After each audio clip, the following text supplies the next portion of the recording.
Hello there, everyone. Welcome to this wonderful double feature. That's right, it's a double feature this time around for no apparent reason. But we'll be covering May and June as well in this wonderful, wonderful, nice package. How are you doing, UberClay? Man, I'm doing great. And as always, I appreciate you having me. Thank you. Oh no, I appreciate you as well, but not as much as I appreciate our wonderful channel sponsors again. AhoWorks, a wonderful place to purchase patches. Using coupon code /AGCast, you get 5% off your order. And not just them, of course, too. We also have Intrusive Designs as well, with getting the best shirts you could possibly find. Look how cool these shirts are. Aren't they cool? Use coupon code /AGCast for 10% off. And let's go straight into June, or not June, I mean May. What is our first one for May? All right, yep, we're going to do a double feature today, so let's talk about May betas.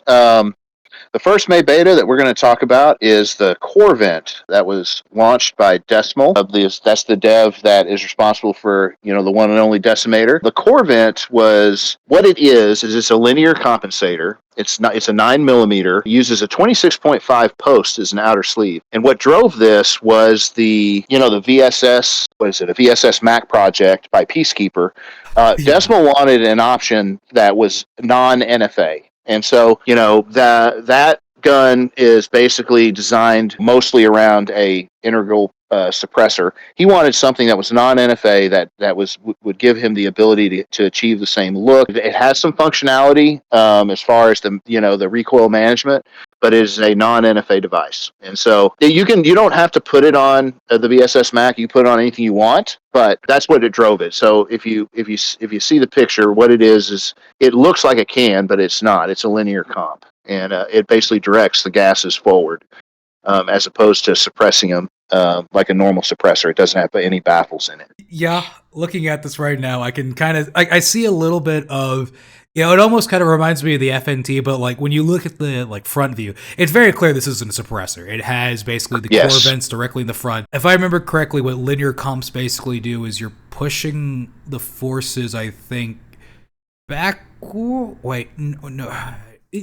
Linear comps are weird to me. I don't really understand them properly, but I do know they also direct the sound forward, I think.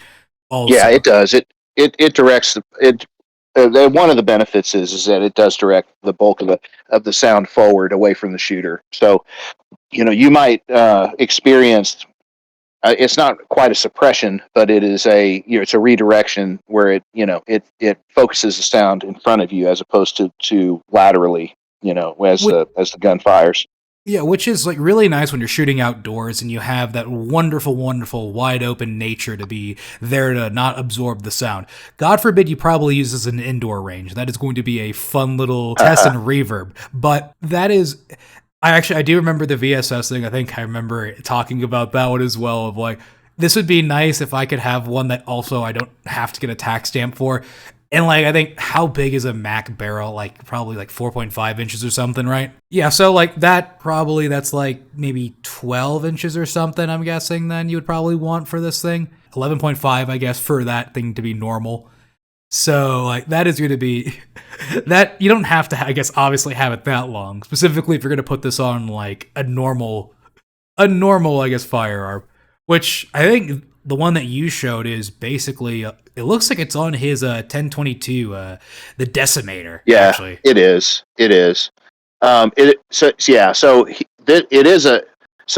gun that he is showing the picture of is actually a 22, but it's designed to, what he told me is this is designed around the VSS. He probably just made a 22 version of it, and I haven't poked my head in that beta in a minute, but if I know Decimal, he's got about 8 variations of it at this point. There's no telling what he's drawn up because those guys are all about the variety. The backstory on it was that's what drove this. He wanted to make a VSS that looked like it had a can, but he didn't want to go through the NFA tax stamp process, and he wanted an option that was a non-NFA option. So, which is 100% reasonable, by the way. Oh yeah, absolutely. I mean, I'm looking forward to the $0 stamps here next year, but until then, that's definitely the more economical way to go.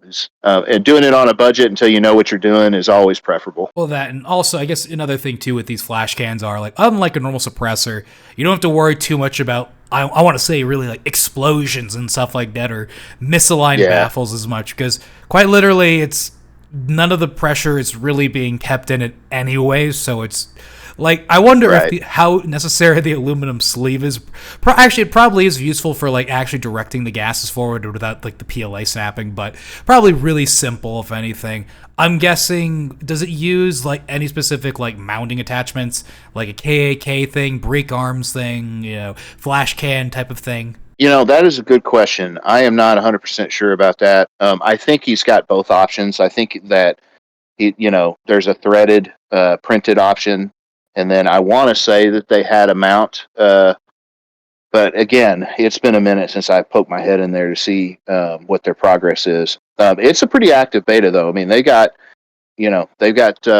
stuff going on in there all the time. It's just, we've got so many projects cooking right now. I don't have the luxury of always keeping my finger on the pulse of these things. Well, As the weeks go by. we can check and put a little title card in case if we see anything there. But, if anything, like I said, it's a simple flash can, if anything. So Yes. it's not like anything too crazy, in all honesty. And it's actually kind of nice to round out things for people that want that not suppressor, feeling, but look like they have a suppressor.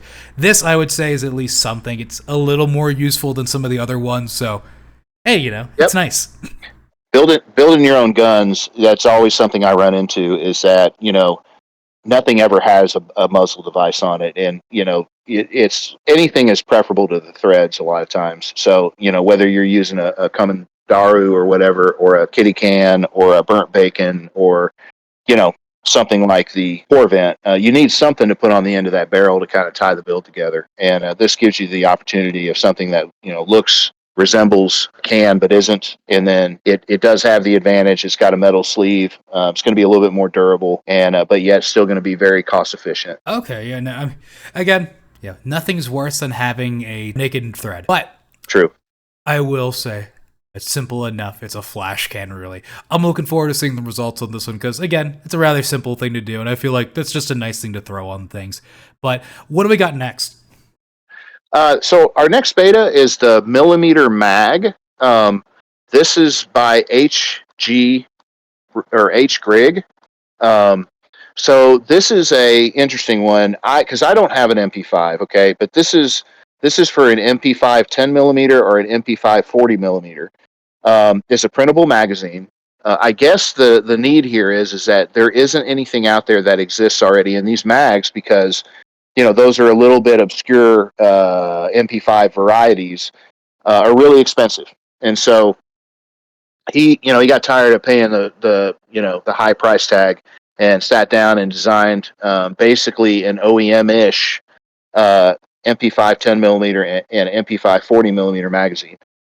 These have the advantage of having the little lockable components, so you can actually stack two side by side, like the way the OEMs are. So it's pretty nifty.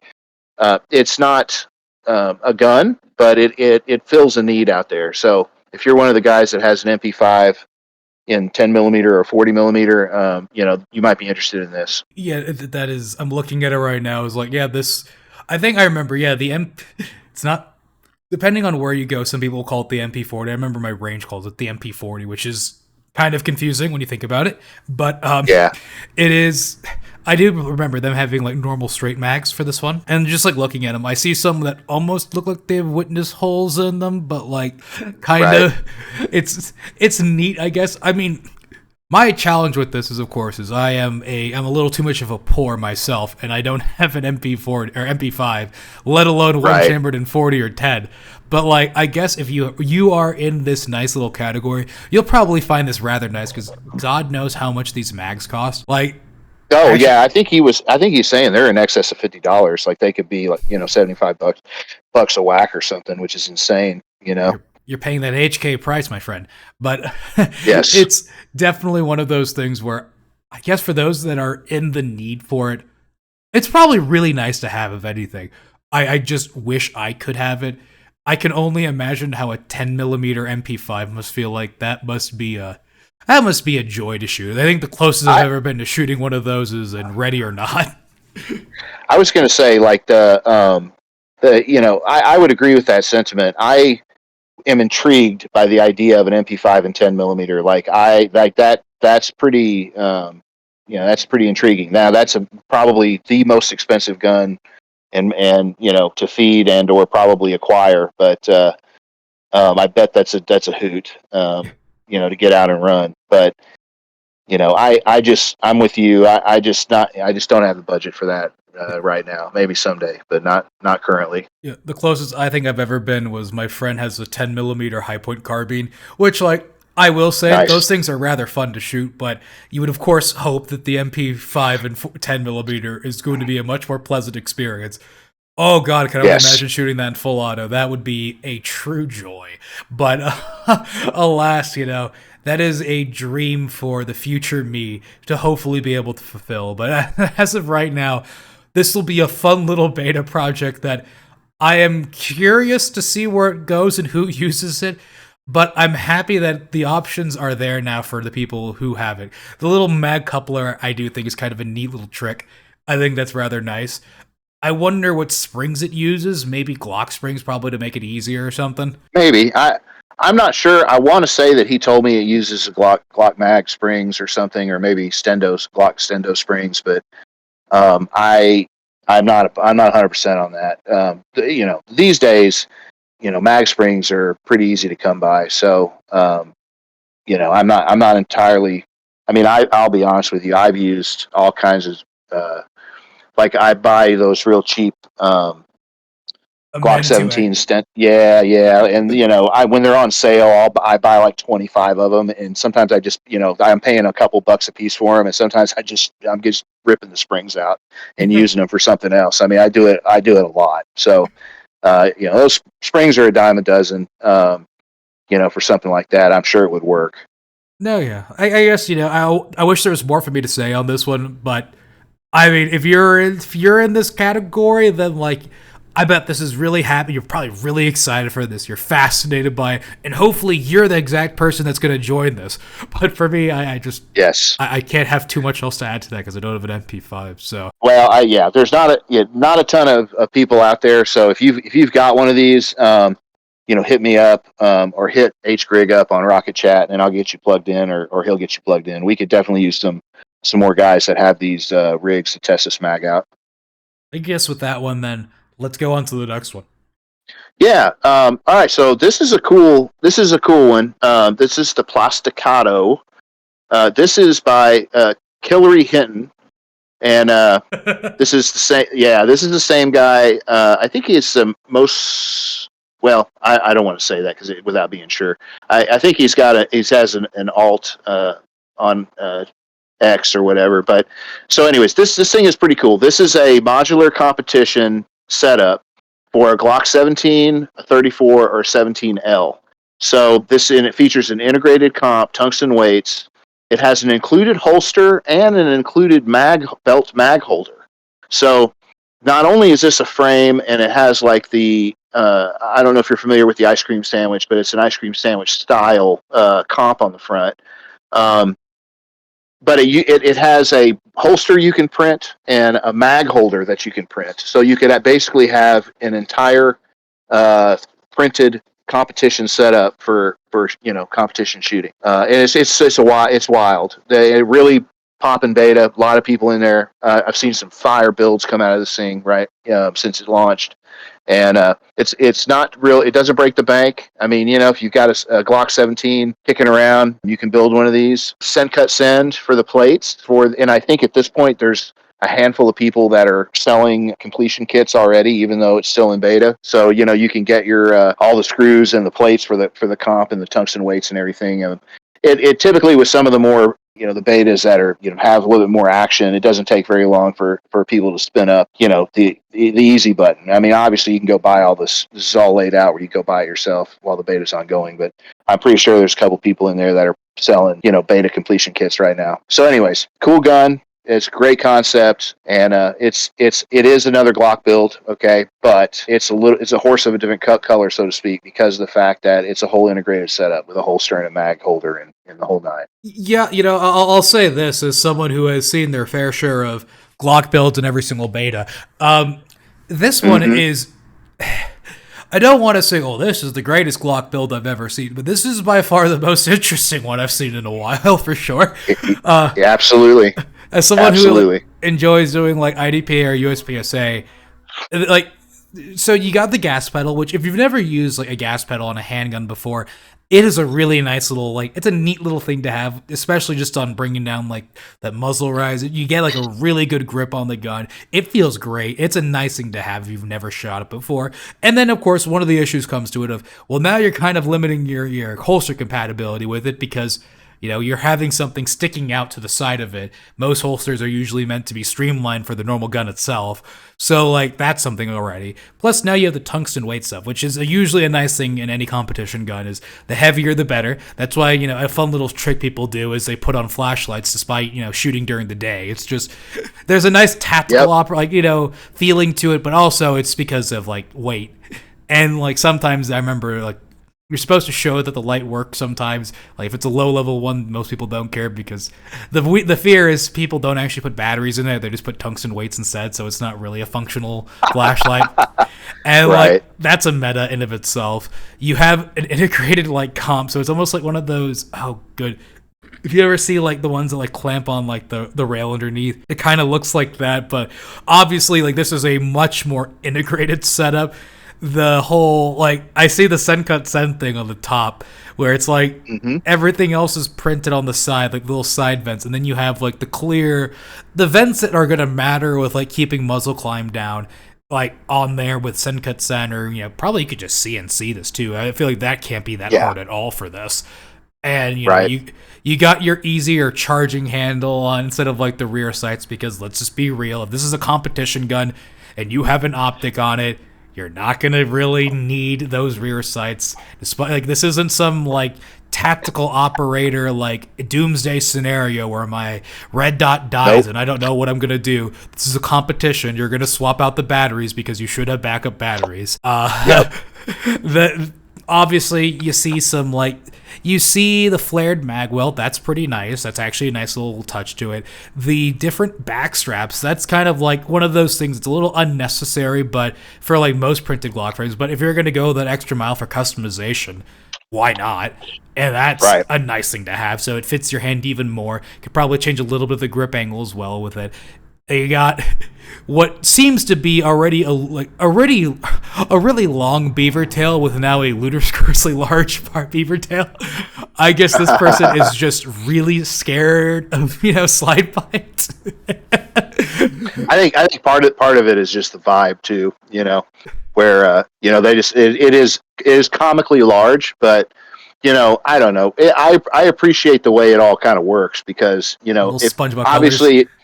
Yeah, and if you show up, I mean, you know, if you're going to show up at a FUD match and run this gun, like, you know, it's going to get some attention. So I'm here for it. You know, if you're gonna run this and make a statement, like, I go hard, baby. You know, that's what I say.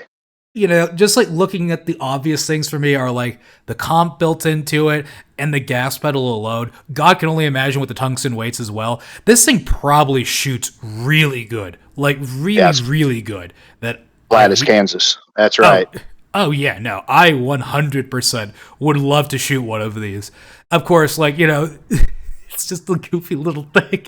But now you like the one challenge would be getting a holster. But if there's a printed holster included, well, congratulations. Yes. There you go. You know, I could see, you know, maybe wanting this to be a little bit more of a heat resistant like material if you're doing like big round counts or anything. But like, this is definitely going to be this is just a fun looking gun. I could see why people probably are interested in this one to make kits already for it, because honestly, my immediate thoughts with it are, okay, it's a Glock frame, so we already kind of know that that's nice, tried and true. So like, it can't be too hard to do on its own. But what does this one do differently? Like, oh yeah, this has all the competition stuff I would already kind of want to do anyways. I can only imagine if someone tries to like, someone is trying to make like one of this like injection molded on their own. I can only imagine how much that must cost. So the fact of the matter is you're getting an extremely custom gun for what is essentially the price of the weights, the screws, and that's about it. And I mean, that's kind of for me what you know, what our our hobby's all about, right? Is that, that while it's not a 2011, that Plasticatto is, to me, it's like being able to take a relatively economical build and just customize the fire out of it and make it your own, right? And I love that. I absolutely love that. And I'm sure at this point they've got some different alterations of these options that you can apply to this. There's a ton of people building these, and there's a really interesting, really cool looking builds coming out of that beta. So if you've got a Glock and you want to get in on the action, man, it's you can obviously DM me, or you can get a hold of Clillory Hinten, and jump in there, man, and get busy. But it's a great build, great project. Souped up Honda Civic with a spoiler on the back of it. Actually, that's a little too insulting. I won't say that. This is actually cool. But aside from that, I don't want to insult this because I actually kind of do like it a lot. But with that, I guess we can go to the next one. Okay. I think you're the best person to introduce the next one if I'm looking at it right. Yeah. So, and this is our last May beta, and we got one June after this. But this is the OK Zoomer V2. So I did the OK Zoomer. It's a Ruger SR45 that uses Glock 21 magazines. So it's a double stack 45 that runs on a Ruger slide and internals.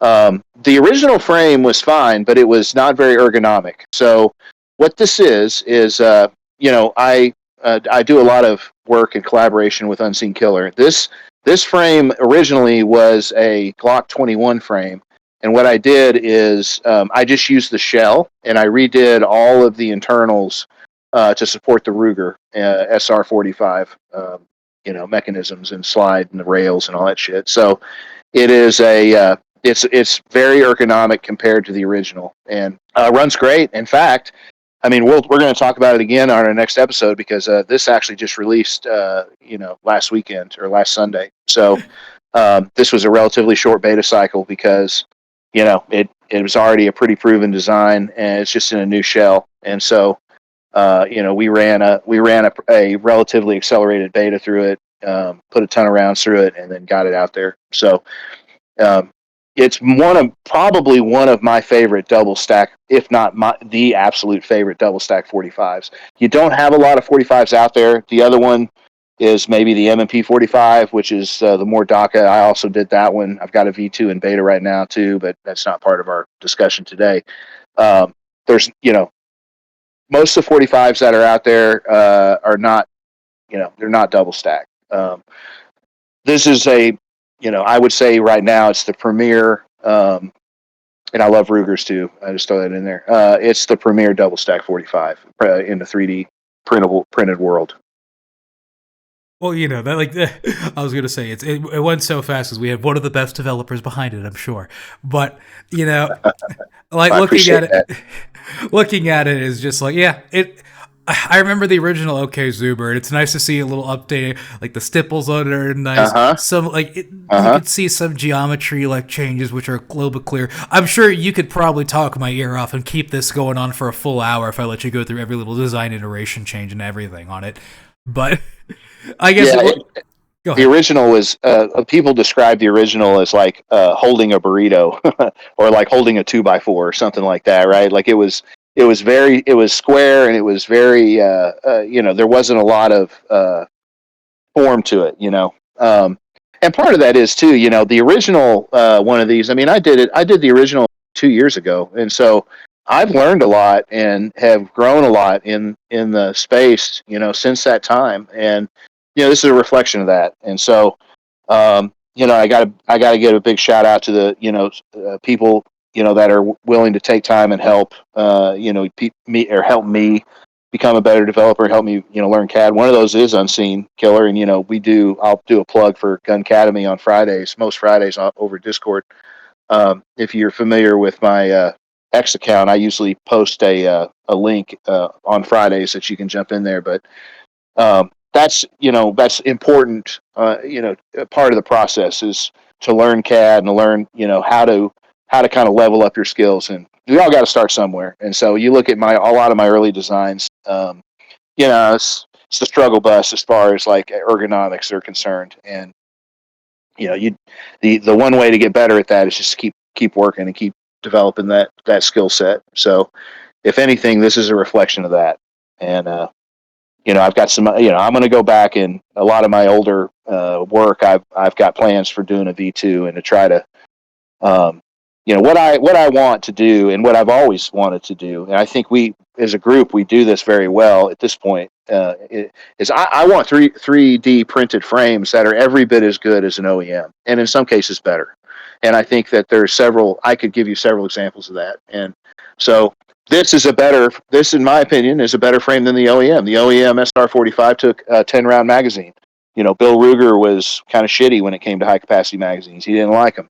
And so, I'm fixing that for Bill Ruger right now. We have a great pistol, a great striker fired gun that was a limited capacity. And so now you can run a Glock 21 or Glock 21 Stendo, make it 25 rounds if you want, So it's brilliant. And, I wish I could add any more to that, but it's one of those lucky things we have the developer here to specifically talk about it. So, my immediate thoughts on it are, it is, I think it's neat. I remember the original one. I never had the opportunity of building it, but I guess simplest things are it uses a normal Ruger SR45 kit parts kit. I guess the only thing that you're swapping on it is you're going to be swapping out probably the mag release and the mag. Yep. What you do is uses a Glock mag release, Glock magazine, and then you do have to disable and remove the SR series guns. They came with this, and the 9mm are the same way. They came with a mag safety. So in other words, they couldn't fire if you remove the magazine. That is. The way it's designed is problematic. Even with a regular magazine, if you look on the forums, even the guys that ran SR guns in shooting comps and stuff, they all recommend to take them out because they sometimes can't be trusted when they get dirty. So they're not hard to remove, but you do have to remove the back plate, pull the striker out. There's instructions on how to do that in the docs. Anyways, that's. Using a Glock magazine, you're going to want to do that. And I would recommend if you had one, you would want to just do it anyways, as for a more reliable gun. You don't need that mag safety. The trigger's solid. It's not going to go off by itself like a SIG. And it has a thumb safety, too, if you're really paranoid. I guess I was going to say it's almost just like a Browning high power. But yes. What I was going to also say is, so the rails, too, is it using plastic rails or is it using rails from a vendor? Nope. Or does it come with the rails? So that's a great point. I'm glad you mentioned that. It uses a SR rail. Right now, Riptide is the only place you can get them. MAF is in process of getting some made as well. They're not very expensive. I think they're $20 maybe, $25. The front rail is integrated into the locking block, so you don't need a front rail. And then the rear rail is the same as the 9 or the 40 or the 9C. That's the same rail. So there's only one SR rail right now that's necessary. You just need one for the rear, and it's good to go.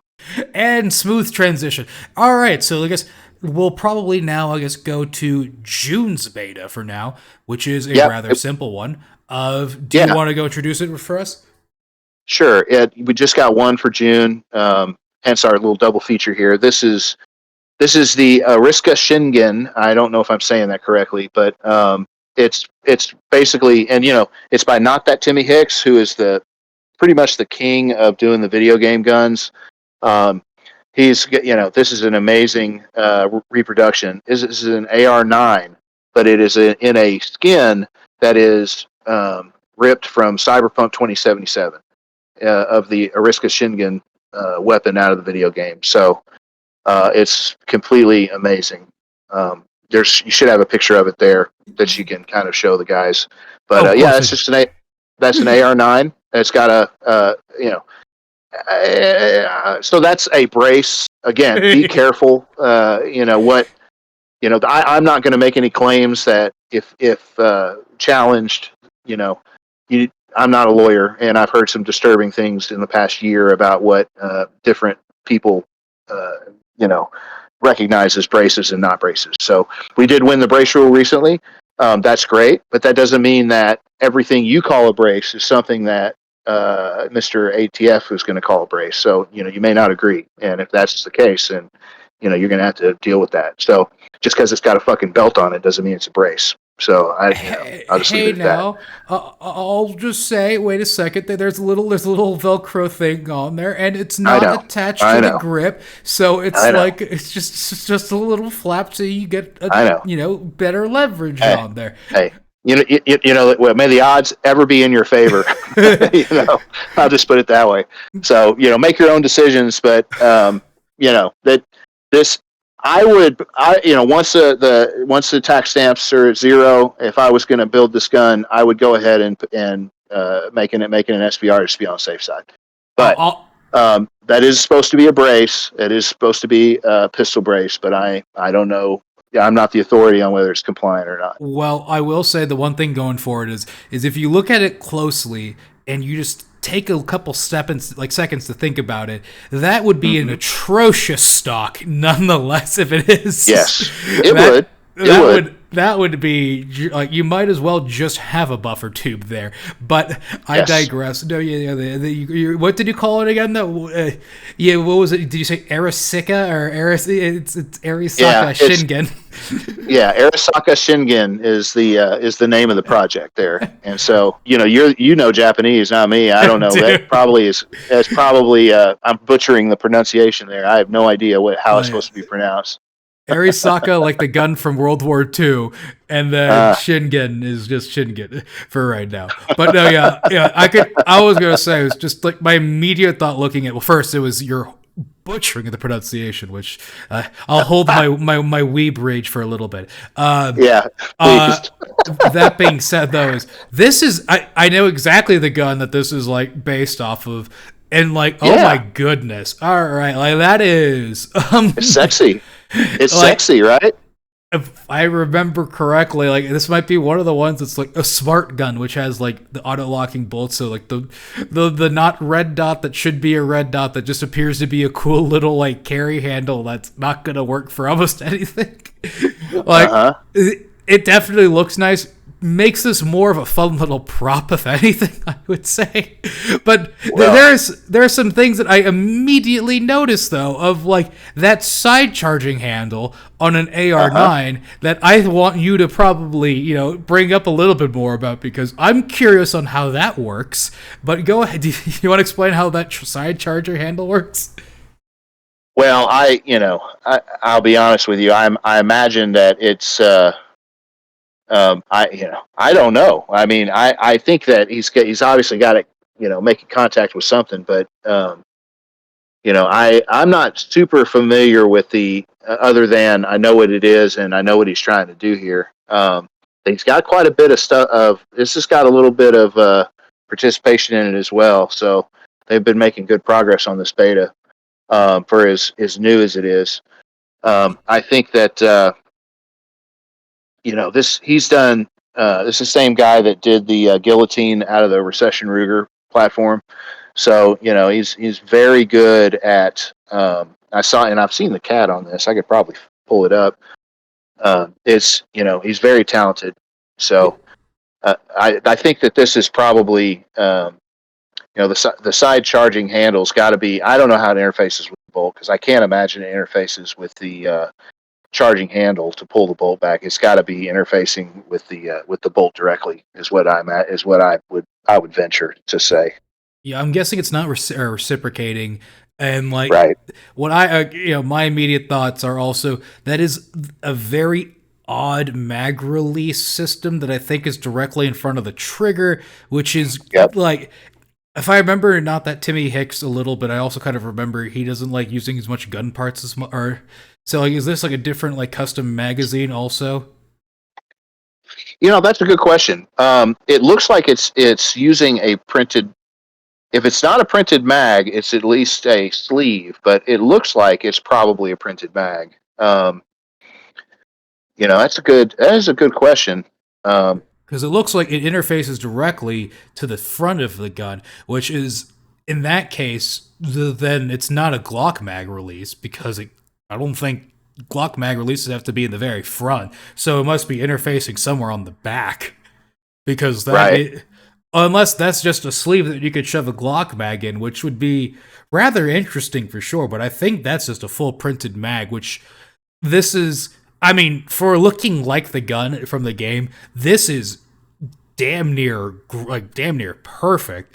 It's one of those things though of in-game design doesn't always mean practical. So, but True. well, it is definitely one of the most interesting looking like AR9 variants because it doesn't. It's obviously a printed upper. It looks like to me, and then I'm guessing it's using a printed barrel mount as well. He's using obviously a really small barrel on this thing with a really fun break in the front of it, which God you forbid you shoot this in an indoor range next to you. You're the guy standing next to this, but like everything about this looks like a lot of time went into like trying to get it one for one. And I can only Yes. imagine how this must be like the sheer amount of like CAD work that must have been done to get this to be functional for how it is. Because like Right. let alone this could just be a prop that people would print on Thingiverse, I would say. Yeah, it really, he really did a good job trying to capture the vibe and do a faithful, reproduction on it from the video game. So I got to give him kudos on that. I'm scrolling through his chat right now, and it's a Glock mag that goes in that sleeve, and then he's got there is an engagement. There's like an engagement lever on the inside of that engages with the magazine, but is activated by that. Back paddle. Yeah, by those tabs that are in front of the trigger. So what you're seeing there, and I mean, they're printing, a version of a Glock mag, in the beta to put in there. So obviously it'll run. But we print Glock mags for other stuff too. So that's not necessarily that Crazy, yeah. innovative, but the engagement is a little different. It has That, a front engagement that's concealed inside that. that is just really fascinating to me of how that's working. Because like again, like it's just like if you weren't trying to go for one, then like why would you ever do that? But like I'm curious to see what else. Like if you could kind of do that with a fun little printed like engagement, like I'm wondering what like trigger bars kind of going into this type of stuff to make it work. But that is just really neat. If I would say anything, is like that is Yeah. really cool. Of like the way you're working around this for a fictional design is kind of insane. Mm-hmm. But it's nice to know that it uses the Glock, or at least Glock mags, I guess. There might be someone upset about that, but it's more authentic to the actual game because it uses stick mags, from what I remember. And yeah, I see an AR-15 fire control group, or at least an AR-15 trigger in the middle of there. Printed Yes. safety looks like some curious on the hardware there. Obviously, you need screws to hold down the barrel mount. Some screws, I guess, keep it clamped together and everything. But this just looks like a really neat little thing. And I guess if you got your $1 or like $0 SBR thing, why not? But in that case, I think that also kind of would ruin the aesthetic a little bit if you actually made it look more practical. So, Right. this is honestly one of the more neat things I have seen for sure. I guess, some people complain about everything, things being some sort of 9mm PCC like clone thing, but this actually just like looks like a fun cosplay prop, if anything. Yes. Yes. I love the idea of using, the ability of, the 3D printed gun CAD to, make something like this where, you replicate a platform to be something out of a video game or something out of a movie. Like, I think that's a great way to leverage the 3D printing technology. And, yeah, he's done a really good job at that.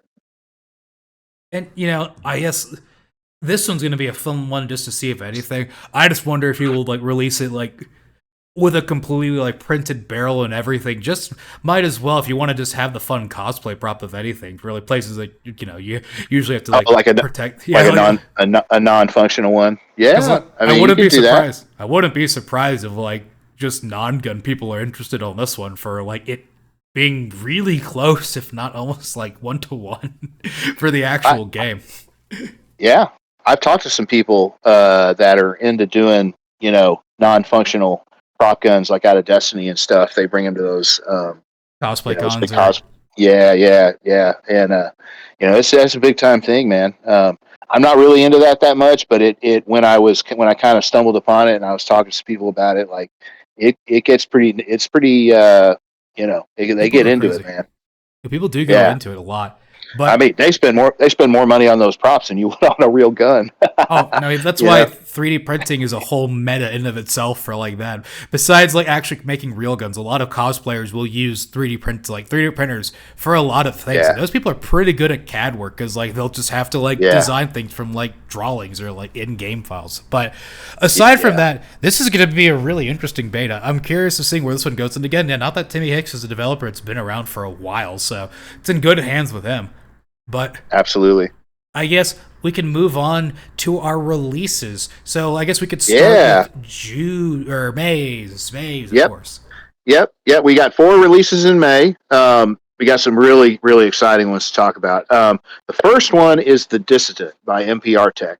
So, the Dissent is what is basically a DIY AR-15 that uses the CMMG bufferless AR bolt, and it's a printed lower, printed upper. It uses carbon fiber or send cut send side plates. So, and it's got, I mean, the release has got every configuration you can possibly imagine. Rifle, shorty, pistol, all kinds of calibers. It's incredible. The work and the variation that's put into that. So we spent, I mean, getting the docks, and docks are really good, but they're like super deep. I mean, there's a lot that goes into this, but so listen, this is not a cheap build. Let me just tell you, this build is going to cost you a minimum of $600, and it's probably going to cost you more than that to make. However, if you want the absolute pinnacle of um, home built AR-15, that's this gun. This gun is the top tier, uh, you know, AR folding stock. Any caliber you want that's AR-15, that is an AR-15 compatible caliber, can be done with this gun, and it's pretty brilliant. So it was a great release. He did a great job on it. It's got all kinds of contributing accessories by Cron and DB Firearms, as far as like extendable braces if you want, or telescoping braces and telescoping stocks, and I mean there's just all kinds of cool shit. But anyways, it's because of the cost involved. It's not going to be for everybody. However, this is the pinnacle of the home built AR-15 right here. Well, yeah, it's one of our uses, if I remember correctly, the CMMG Dissident kit, which is really nice for all of us because most of the Yes. time things get like kind of, when it comes to parts kit stuff, you always have some sort of bottleneck. Well, this one is a currently produced thing, but you can get the barrel and the bolt from CMMG directly. And usually sometimes they do have sales depending on Yeah. whatever time you're watching this. 4th of July already passed, but that's one of the big ones they usually have things for too. But they usually go on sale sometimes. And yeah, it is if I remember correctly, it's almost like is it like a piston setup in a way, or is it like one of those captured buffer springs? I forget how exactly the dissident system works exactly, but for the end user, what really matters to you is that it basically is a bufferless AR design. It has a HK kind of an HK style charging handle. I think it uses a regular gas block like setup. I don't think it's a piston. But I don't. And that being said, I don't see any reason why you couldn't maybe retrofit it to use one. But and I don't. While I think CMMG, obviously they sell barrels, I don't think you're required to use a CMMG barrel. I think the bolt is the most proprietary thing. I think if you had an AR barrel, it would work. But it's a whole thing. I mean, the builds are really cool looking because of the fact that Depending on what side plates you use and whatever else. Oh, and so the trunnion. Let me throw this out there. The trunnion is actually polycarbonate. So that's the whole thing, man, with these home built ARs. And I've been down this road because I worked extensively with co-op on the Biden's Bane like a million years ago, and so the one of the weakness of doing a printable upper in a real AR-15 caliber is the heat around the barrel nut and the barrel mount. Not and even in the Orca is the same thing. Even though the Orca is nylon, I mean you don't get a whole lot of better performance. These guys are using polycarbonate, and the trunnion setup is this sandwich. It's really cool the way that they made it. It's a sandwich of polycarbonate and metal, and it works to kind of dissipate the heat. But these guys have builds with over 1,000 rounds on them, which is insane. But for a 3D printed project in a 5.56 or a major heat generating caliber. So the idea here is that they have sourced, because not everybody's got a printer that'll print polycarbonate. You have to have something that's pretty it's pretty top tier, but they have got sources in the release where you can pay just a nominal amount of money and get the polycarbonate parts printed and sent to you from numerous suppliers. So in one of the more unique characteristics of this is that polycarbonate, the way, and the trunnion setup, the way that they sandwich those parts together. I thought it was really cool, and then seeing the round counts that were put up by this project, it's really there is no I know of nothing that would exceed the performance put up by this design in that regard. Yeah, and I was just taking a quick look on it myself. The bolt. I was mixing this up with their radiant system, where it's the 9mm one. No, the Dissent is different. It is just a direct impingement, like self-contained buffer system in a way. So yeah, it is basically I think you can just use a normal AR-15 barrel for it. It's nice again if you can have a bufferless AR. You can also make it in 300 blackout if you wanted to, apparently as well. So yeah, no, this is pretty great. Right now, looking at the price, which we'll date this for right now, it's about $300 for the barrel or the bolt itself, which for everything else, AR barrels can be, that's one of those nice things about AR-15s are the barrels are plenty, and you can find several different variants for what you want, whether you want it to be 16 inches or you want it to be 11.5 for those people, or what was it, I think 13.5 or 7 is the one that people like a lot. And then you could also make it 300 blackout. That is also really, really nice. And you can have your own, side folding AR that doesn't have to use one of those atrocious law folders that are always terrible and or jam all the time. This is actually really, really nice. And specifically, we were talking about the polycarbonate barrel mount. That was always, of course, like a big failure point for a lot of those printed ARs. So something that can, withstand that that heat resistance is obviously really crucial for it. In every other design, you have to know and stop and basically give your build time to cool down, or else what you risk is, and what will eventually absolutely happen, is your barrel mount will soften and your point of aim will shift, and so you have to re-zero your gun. And in some cases, you let it get too hot, you're not going to be shooting anything. So it'll begin to malfunction. Now, with a Biden's Bane or a Orca, you're looking at maybe 90 rounds. You better set it down and let it cool off. And that can vary depending on your outside temperature. So if it's blazing hot in the middle of August, that's going to be less.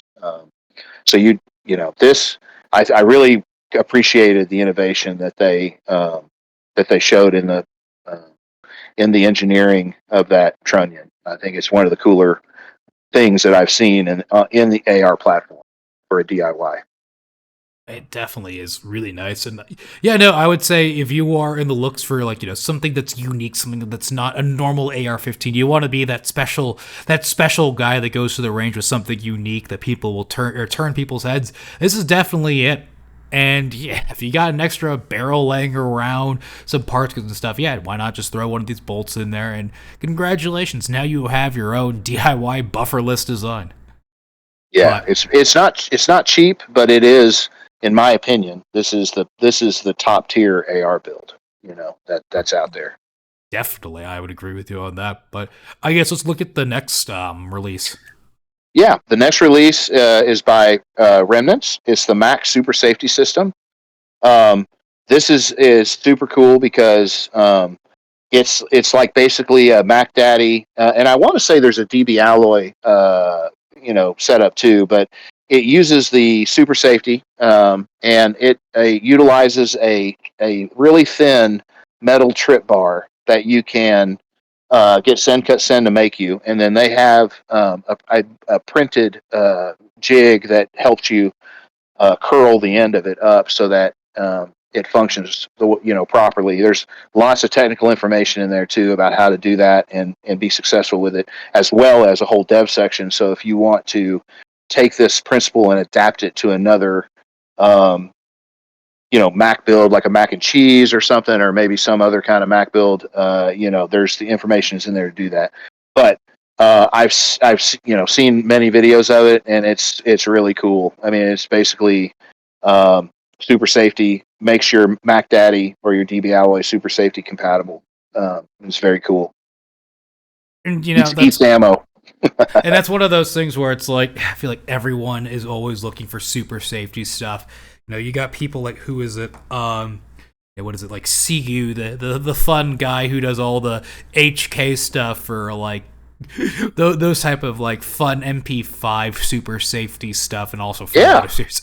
Like it's interesting seeing how far people like go with that. But like it's one of those things where the super safety. Oh my goodness, how long has it been since that thing's been out? Probably like 2 years at this point. Yeah. Seeing how far that stuff has gone is just insane, and how much people have adapted that system for pretty much almost every other system, because an FRT works only for an AR-15. That is what it has been for, and that is what it will work for. The super safety, you have it for obviously for an AR, and then you have it for like an MP5, you have it for like a G3, and then now you're getting it for things like Macs. And I've seen some incredible innovation for super safeties. Like there's one that I sold not too long ago that was like almost like a drop-in, like, I don't want to call it a drop-in sear, but it's like what it basically looked like that of you just drop it into your AR. It was like all machine, probably the nicest looking one I've seen, and it's just like, like I wonder if Hoffman even like realized this is how far his design was gonna go. But it is definitely, I know people have asked before, like, is there anything like a super safety that would work on a Mac? Well, yeah, congratulations, now you have it. Yes. If I remember correctly, this one's just like some sheet metal you gotta bend or something, right? Or is it Send Cut Send? Well, I mean, there is.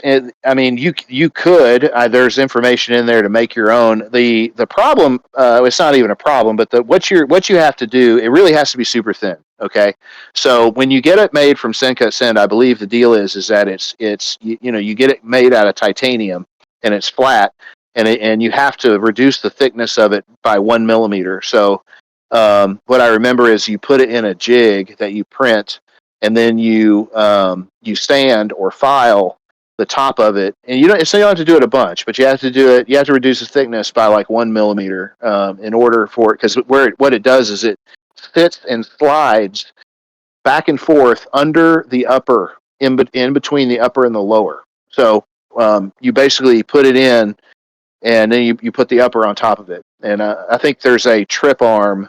So, and what it's doing is it's tripping on the reciprocation of the bolt, and you cut a hole in the. Well, let me think about that. Does it go in? Maybe it goes in under the bolt. I don't know. It has to be pretty freaking thin, though. I want to say it goes in between the upper and the lower, but I may be correctly where it goes in the bottom of the upper with the bolt on top of it. But the reason you curl one end of it is so that it will trip the bolt will basically strike it and push it backwards. And then you've got another little thing that as the bolt comes forward, it pulls it back into its original position. And then it's pulling the super safety with it at the same time, which resets the trigger the way it super safety works. So it activates the safety, and that causes the trigger to reset faster. That doesn't make it go full auto. No, But I just find this is like a neat little thing for innovation. I wonder if anything. I mean, ammo's a bigger concern for me more than anything else now, but like that is just a Yeah. neat thing for sure. I'm glad that there's more of them coming out, so it's just nice to have a catalog for all this other stuff. Now, God forbid someone makes one for Masterpiece Arms, then the hood will be changed forever. But like, this is Well, definitely. as far as I know, we don't have one for a traditional Mac build that uses, traditional lower parts kits. This is this design, and from what I've seen, is only compatible with the retrofitted AR-15 fire control group, which is like your Mac Daddy, your DB Alloy, Your et Mac cetera, et Daddy cetera. designs. Yeah. Yeah, it's I don't think anybody's figured out how to do a traditional lower parts kit yet, but I'm sure there's somebody who's out there is going to figure it out at some point, but anyways, if you've got a Mac Daddy lying around, you can. And but I believe this comes with lowers that have a little bit of extra geometry in them to accommodate the trip mechanisms. So you're not going to be able to use the Mac Daddy frame that you already have. You're gonna have to reprint the one in the release, but it's a whole package.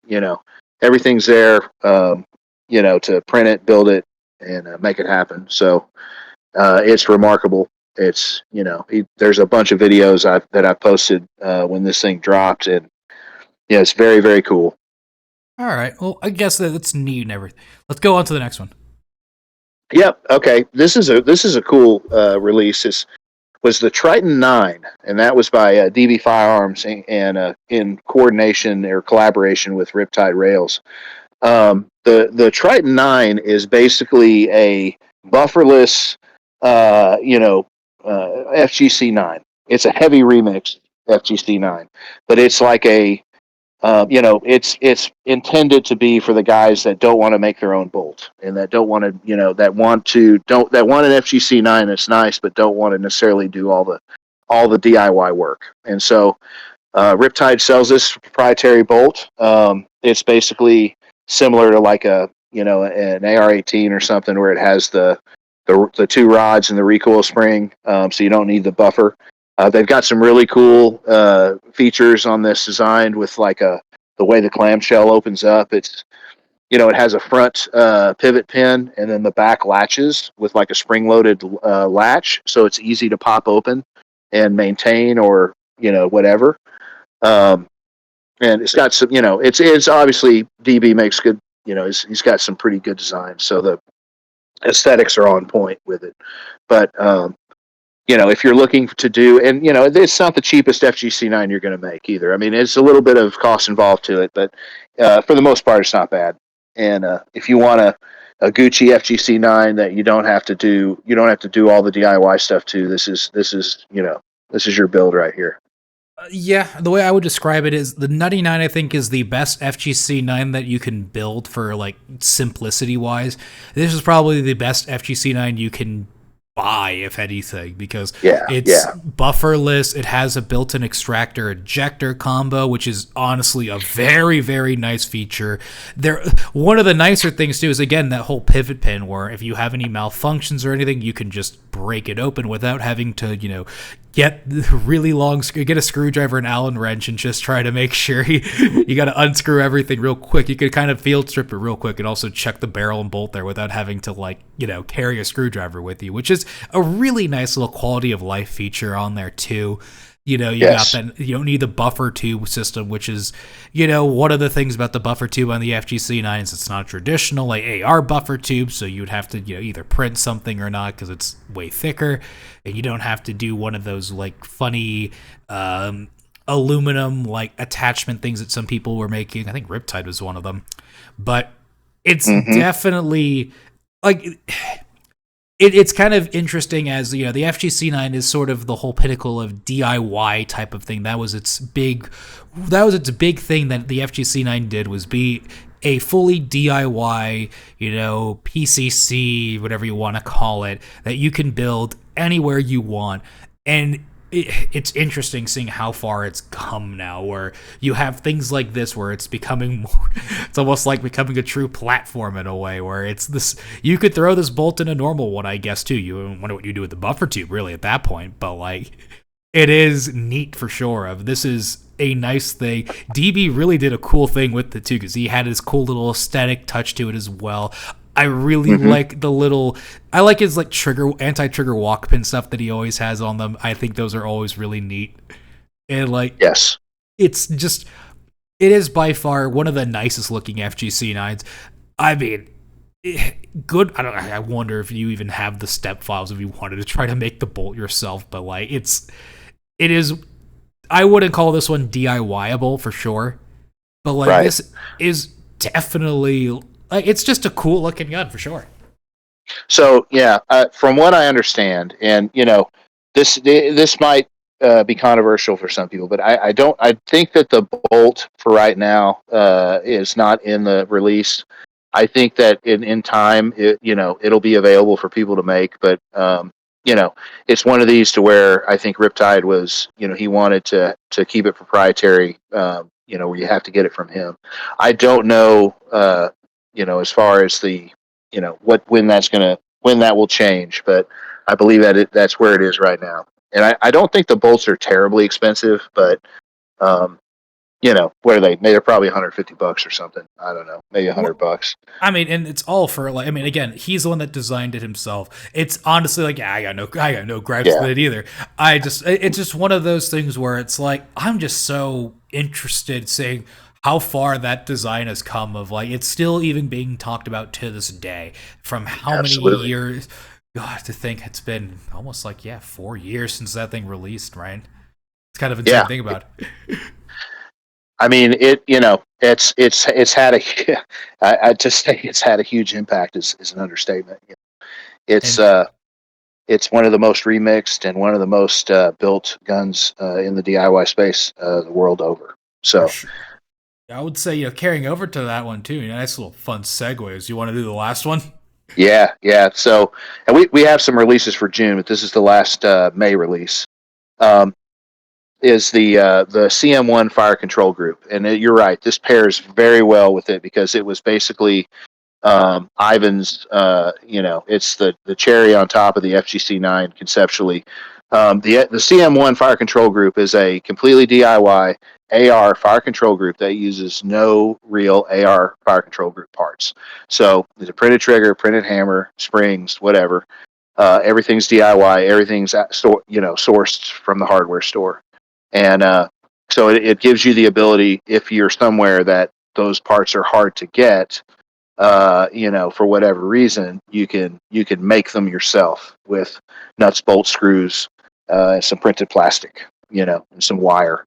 And yeah, what makes it so interesting too is I think I don't want to gloss over that much of it. It doesn't use traditional AR-15 springs as well either. It's Correct. That's what kind of makes it more interesting. Like the original, was it the Common Sense Gun Control Group or Fire Control Group, whatever you want? I forgot what the exact name for it is. I remember when I was in that beta, and basically it was kind of like copying a normal AR-15 fire control group. And when you're thinking about it, especially when it comes to the DIY space of it, is you don't really necessarily have to do that. Like, you can also just sort of design something from the ground up, which is kind of what Ivan did. And it's like it's an it's a clearly a innovation from the original one, where I would say this seems to be significantly easier to build, makes more sense. And it's Yeah. kind of nice to see something else that is, I wonder what else this is going to be used for and how it's going to be handled from here on out.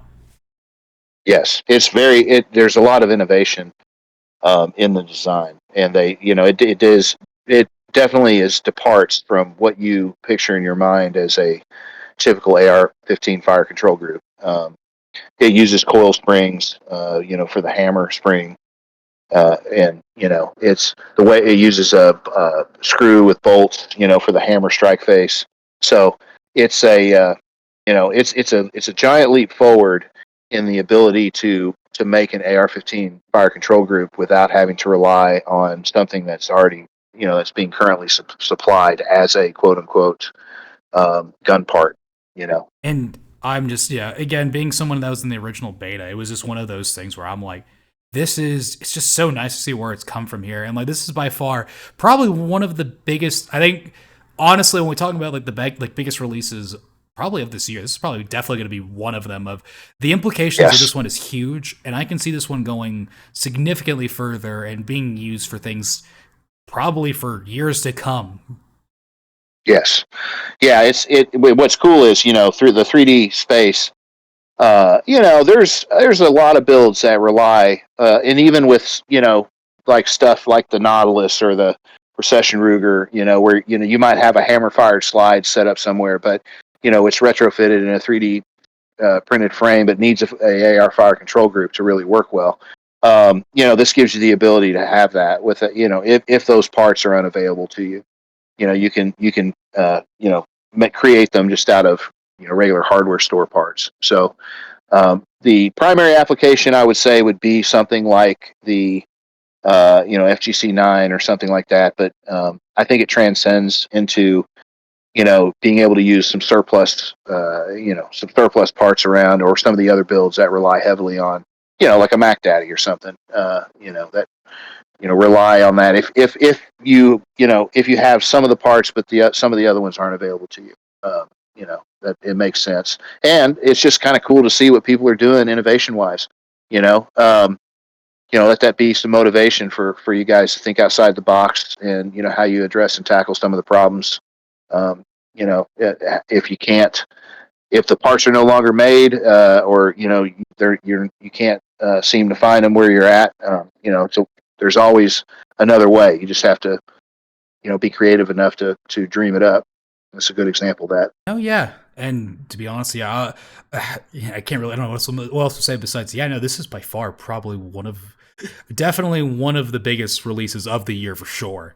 Just because, again, it solves one of those big problems that we have when it comes to DIY firearms. But I guess with that, we can move to June. I guess if you want Yeah. to.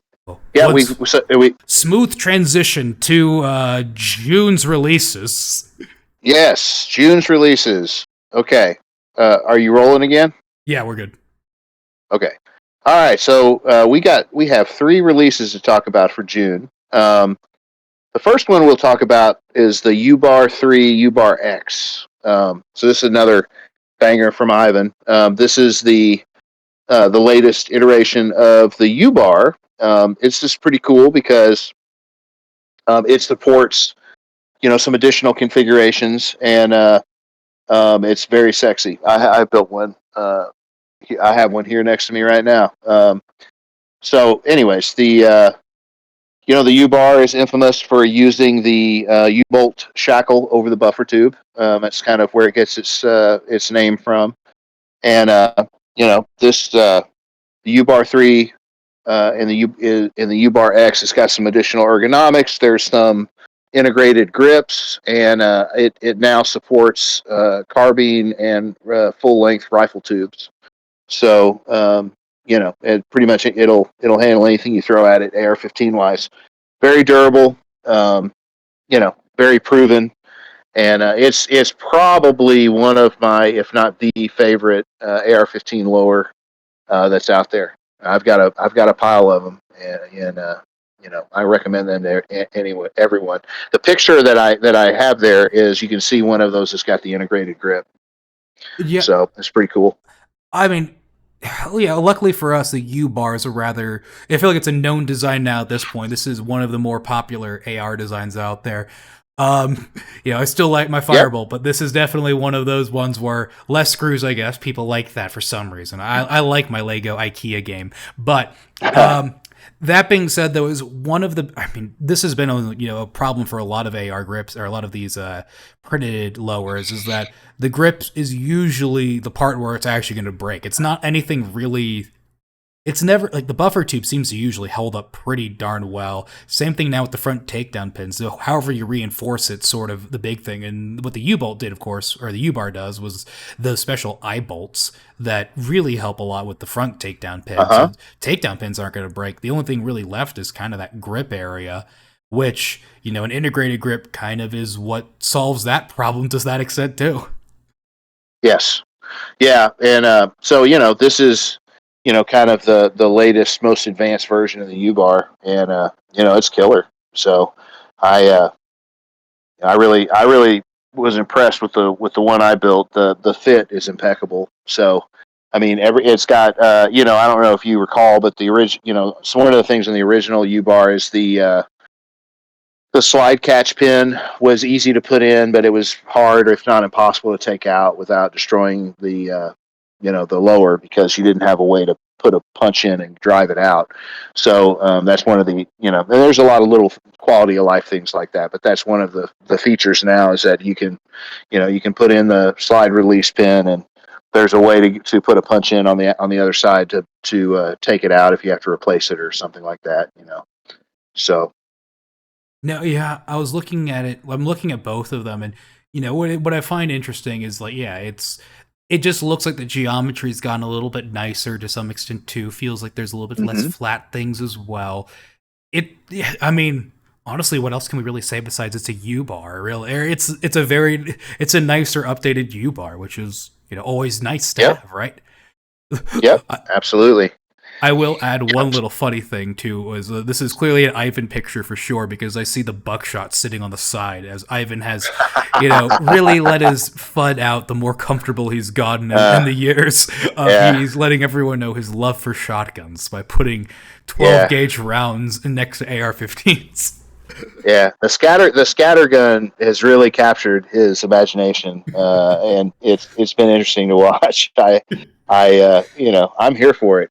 But yeah, that's going to be a whole thing from now on, I think. You know. Yeah, but I guess you have anything else that you want to add about the U bar or U bar No, or three? it's a solid release, a proven design. It's a great, if you're looking for an AR-15 lower receiver. I mean, this is a great way to go. They're simple. There's not a lot of different things to figure out. They build great.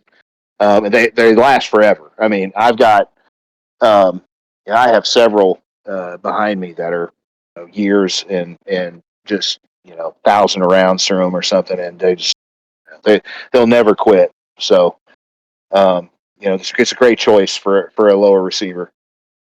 And again, it's a rather simple one to do, really. I think if this is your first Hmm. build you're ever going to do, AR lower build are some of the easiest ones to do. Least risk at all in any of them. Of worst thing that happens Yes. is maybe the mag doesn't fully fit properly, and that just more or less means you need to calibrate your printer more than anything else. This is definitely, I mean, it's just this is kind of one of now, like, when you think of printed AR lowers, this is probably one of the ones that you'll imagine. Yes. They're hard to mess up. I mean, your print might look a little shitty, but they'll still work, right? I mean, it's hard to mess them up to the point to where they're non-functional, and they definitely, they're not going to hurt you. So it just Yeah. won't, maybe it won't work, but you know I'll let you go to the next one. the so we'll do the Kung Pao 33 next. That's another one of mine. What this is a basically the TT33 printable frame. What makes this a little bit different than what some, like, I think there's a couple of variations out there, is I worked with Riptide to make a rail that goes in the middle of these. So this has a metal rail insert that the slide catch, in the barrel pin, which is the slide catch, goes through. So it gives it a little bit of extra, longevity. And I have, let's see, I think I had 5 kits that I did testing with, and 2 of those kits are 7.62 by 39. And so, this, it holds up great in 7.62 by 39 and in 9 millimeter. Um, I've got frames in there for 213, model 213, model 54, and then a model 57. I got a 57 kit close to release. So the 57's got a little bit of a longer magazine. That being said, there's a ton of TT33 variants out there. I'm not going to guarantee if this is going to work with all of them, but it will probably work with more than just what I was able to test with. Um, they're not really that cheap because of the import controls right now. However, there's millions of these out there in the wild. This was mass produced in the Soviet Union. It was mass produced in communist China. It's mass produced all over Western Europe or Eastern Europe. These are everywhere. So, and the rail design is simple. There's a step. It's in the step file. You could make it yourself if you needed to. It's so. Anyways, it's basically a bring life back into some of these older guns. It's as of late, it's not the most economical thing. I think the kits have gotten to the point to where they cost about as much as a surplus actual gun does. So for right now, there's not a lot of drive to go buy a part to go get a parts kit just because of. But maybe we see a day where the export controls relax a little bit and these parts become more prevalent. It'll make more sense. 762 by 39 is a whole vibe, though. I got to tell you, I didn't have one of those until I started working on these guns, and that'll punch through soft armor. You have to have plate in order to stop those. They're very they got a lot of pep to them. They're real snappy. So, anyways, not a double stack. I have a 213A in 9mm that I'm kind of working on, but it's not part of this release. So single stack only. 9mm and 762 by 39. I'm just looking at it. What I really will say is I like the nice little touch on the grips. Was that you that did that, or is that like a I file? did. Those are okay. So I had to make the frame in order to like survive the recoil forces. I really had to make the frame to a little thicker than what stock grips are going to want to be able to be. You can make the stock grips work, but you're gonna have to get into some hand fitting, and they're a pain in the ass. So what I did is I made printable grips that basically you can print them. You can you could do some different color combinations you wanted to and make them look sexy, and they just snap in, right? There's also there's not in this picture, but there's also a couple of printable floor plates that have like the finger groove so that it extends the magazine down a little bit so you can hold on. It's a little bit more ergonomic. I'm on the fence with it. I made it because one of my kits had a Bakelite one that was like already broken, and I needed a floor plate, so I catted one up, and they're okay, but I'm on the fence of whether they're I would. So like I got them on a couple of my builds, but I'm not. I'm not necessarily super sold on them, but if you want to make one and put it on your build, you're welcome to. I mean, it's in there for you. Yeah, my thoughts. Like, yeah, these are. I always wanted one of these, but then I remembered, oh yeah, import bans have made these things almost cost about the same as a new one now. It's one of those ones where like, oh, if only I was smarter when I was like 4 years old. And a kit's going to be $250, and I mean, God help you if you have to buy a mag, because I think one of the magazines that I had to buy was $75 or $90. I mean, it was just ridiculous. So it's like. They're not very practical because of the bans. Someday, I think those will probably be relaxed and it'll get better. But for right now, it is what it is. If you've got a kit lying around and you've been waiting for a frame, if you have a Nautilus that you built years ago and you want to put it on a traditional frame, this is the way to go. I just love these. My favorite builds usually are like the really, really like niche.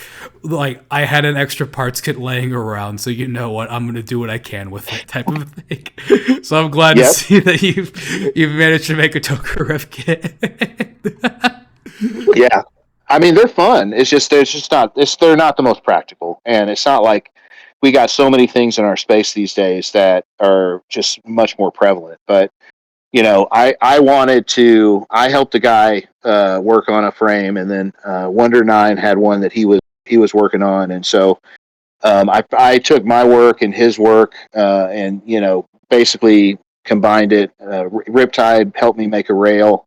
I mean, so it all came together. This thing's been into for I don't even know, man. I think it's been a year, but I wanted to go ahead and get it buttoned up and get it out there. So if you want to. If you've got a Tokarev or you want to, I think there's a place. I mean, 762 by 39 is not exactly cheap either, but It's it's a peppy little round, and so it's kind of like the your grandfather's 5.7. It's got some ass to it. Not a bad thing to have around if you need something that's will penetrate soft armor. For that very particular taste and particular feed. But speaking of feed as well, want to go to the last one? Yep, yep. Our last one is ImmortalRevolt's DIY barrel feed cone jig slash tutorial. This is in the I think it's in the guides and tutorials page. What this is a set of jigs and some instructions to basically chamfer your DIY barrels. One of the things that is challenging in making, and you would know about this probably even more than me from making your own FGC9 barrels with the ECM, is to get the chamfer done Oh, well yeah. and concentric, and where it feeds nice and all that stuff, right? So he, or Moral Revolt is the jig, basically the jig wizard, and with all the work that he's done on the the Rebel 9 and the Rogue 9, this was something that was kind of part of that, but it came post release, I think, where they were, he wanted to put it out there so that if you've got an FGC9, if you have something that has a DIY 9mm barrel that doesn't have a very good chamfer for feeding, you can use this to retrofit and put the chamfer on there.